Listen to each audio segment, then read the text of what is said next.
sem vodja, koordinatorka in izvajalka programov, ampak vedno in po duši in srcu pa ostajam mladinska delavka in mentorica mladim. Zdaj, moja tema znotraj današnjega posveta se nanaša na spremljanje mladih in pri iskanju njihovega mesta in izbiranju njihove karierne poti. In glavni dve izhodišči, ki sta mi organizatorji oziroma kolegi zastavili, so kako jih spremljati na poti raziskovanja in iskanja njihove karierne poklicanosti in kako na proces karierne orientacije vplivajo okoliščine odraščanja mladih v svetu 4.0, da je Neža že jasno zdaj predstavlja. Zdaj, jaz bi odgovorila preko 3 ključnih poudarkov. Delila bi svojo izkušnjo mentoriranja modula coworking znotraj programa inkubatorja 4.0, predstavila bi koncept facilitator učenja, ki mu sledim pri svojem delu, in potem bi naslovila oziroma odprla neki pogled v iskanje poklicanosti znotraj kompetenc prihodnosti in ideje, da si svojo prihodnost mladi lahko ustvarijo sami. Zdaj, najprej, kaj me je mentoriranje znotraj programa Inkubator naučilo?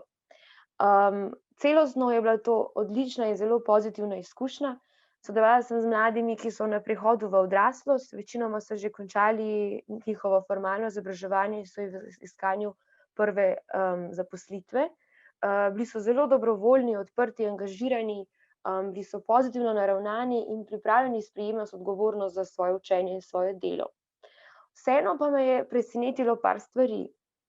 Prva, da je bilo nekaterim zelo naporno sodelovati z zunanjimi naročniki, ki so jim podali neke izzive v reševanje, zato ker so se mnogi prvič srečali z realnim problemom in realno izvedbo neke naloge, ki sega izven zidov učilnice in ki ima konkretno aplikacijo tudi v resničnem življenju. Posledično so tudi morebitne negativne povratne informacije imele večjo težo, ker spet niso ostale samo na papirju, ampak so se mogle razrešiti in tudi popraviti. Na čase me je presenetila želja nekaterih po večji strukturi dela in po večjem frontalnem vodenju, ker je to glih tisto, v čemer se v mladinskem delu poskušamo izogibati oziroma iskati drugačne načine. Razumem pa, da je to nek varen okvir, znotraj katerega znajo delovati. Imela sem pa tudi nekaj individualnih pogovorov z mladimi, v katerih sem zaznala nekaj, kako bi jaz tem poimenovala zmotna prepričanja, kjer sem potem in z njimi individualno in v skupini naslavljala. Prvo ga je omenila sicer že Neža, ampak na hitro, da se kariera zgodi. Narediš plan, slediš planu, ga uresničiš in bam, imaš pa polno kariero. Zato sem poskušala jih usmeriti, da na kariero gledajo kot glagol, da je kariera nekaj, kar se razvija, kar se spreminja in da mi rabimo pridobiti kompetence, kako jo lahko uspešno vodimo. Drugo tako zmotno prepričanje je bilo, da brez inovativne, noro drugačne ideje, ki bo rešila svet, jaz ne morem uspeti. Zato smo govorili o uspešnih poslovnih idejah, ki so v osnovi zelo enostavne. Ali pa še več, namesto iznajdbe nove poslovne ideje, kaj pa v sodelovanju in pridruževanju že obstoječi ideji in združevanju in oplemenitenju neke že izdelanega koncepta. In še tretje zmotne prepričanje je bilo, da odločitev, ki jo sprejemam, vsaka posamezna odločitev je zame usodna do konca življenja. Zato smo raziskovali, kakšen delež posamezne odločitve res vpliva na naše celotno življenje in kako jih lahko z nadaljnjimi odločitvami vedno korigiramo. Zdaj pa, kako postati dober sopotnik, če uporabim to besedo, oziroma spremljevalec in mentor mladim. Jaz menim, da je pomembno, da oblikujemo programe, ki upoštevajo raznolikost, torej različne učne preference, lastnosti, potrebe mladih. Kar najboljše je, da jih zelo aktivno vključimo že v sam proces oblikovanja teh programov. Predpogoj, menim, da je gotovo tudi to, da smo sami izobraževalci in strokovni delavci, ki z mladimi delamo, istočasno sami zelo kompetentni učenci, da lahko mladim služimo kot model. Pomembna je tudi transparentnost funkcij in vlog znotraj različnih programov. Naša odprtost in zahvalnost za preizpraševanje teh vlog, za morebitno premikanje vlog in prevzemanje odgovornosti za svoj lasten razvoj. Torej, da res predajamo te programe in v uporabo mladim in tudi vodenje mladim.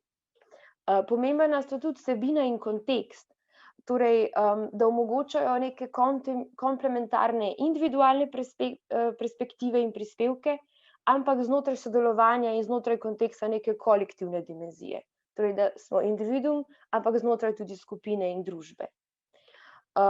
Torej, pristopi in metode dela naj gradijo na preteklih izkušnjah in dopuščajo čas, da se odučimo ponotranjene in naučene vzorce in sistematične načine, kako se nekaj dela.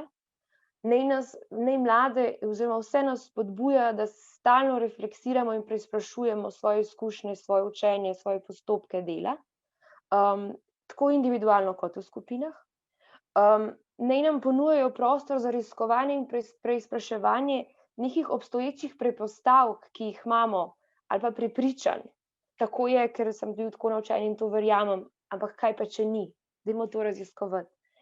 In pa predvsem naj se gradijo na izkustvenem načinu dela, na izkustveni komponenti in učenje naj se prenese iz nekega implicitnega, naključnega, priložnostnega v namerno in praktično in izkustveno.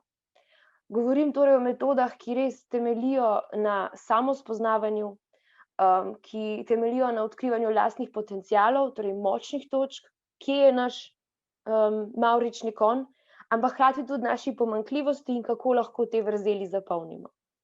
Ki omogočajo opazovanje drugih, učenje od drugih, poslušanje njihovih zgodb in tudi sodelovanje z njimi in vgradnjo skupnih idej.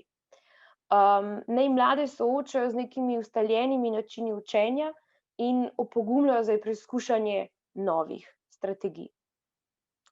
Zdaj, jaz mislim, da to lahko dosežemo kot neki facilitatorji učenja, ki znamo prepoznati potrebe in strasti mladih, ki prepoznamo njihove potenciale, ki jim ponujamo vire, kot so prostor, gradiva, ki jih opazujemo, poslušamo, postavljamo prava podporna vprašanja in pa nudimo povratno informacijo, ki je konstruktivna in kvalitetna, ki jih znamo prepoznati in združevati smiselno, in pa predvsem, da se tudi sami nikoli ne nehamo učiti. Torej, nekako sem združila v dva zaključka, da jim ponudimo priložnosti in prostor. Priložnosti in prostor, da se lahko izražajo, da lahko raziskujejo, da lahko eksperimentirajo v praksi, da se lahko pred prihodom na trg dela že preizkusijo v nekih vlogah, nalogah, da lahko potem fleksibilno in ustvarjalno odgovarjajo na stalne spremembe, ki jih svet prinaša, in se ustrezno prilagodijo svetu znotraj 4.0. Pri tem pa, da ustvarjajo neke smiselne povezave med svojimi strastmi, poslanstvom, vrednotami, poklicanostjo in posledično na dolgi rok tudi poklicem.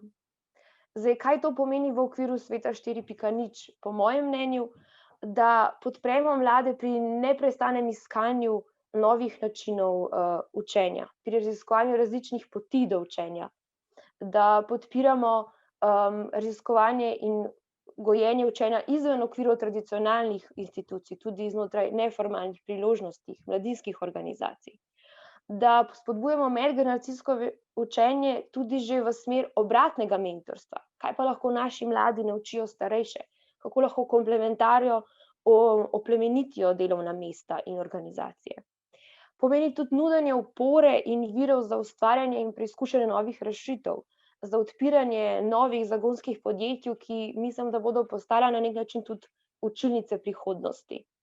Pomeni gradnjo skupnosti, sprejemanje vloge tega, da smo postali vedno bolj globalni državljani in da se naše igralno polje širi izven meja našega mesta, naše občine, naše države, in pa ustvarjanje prihodnosti, tako zase, kot za svojo skupnost, kot za svojo državo in posledično tudi svoj planet.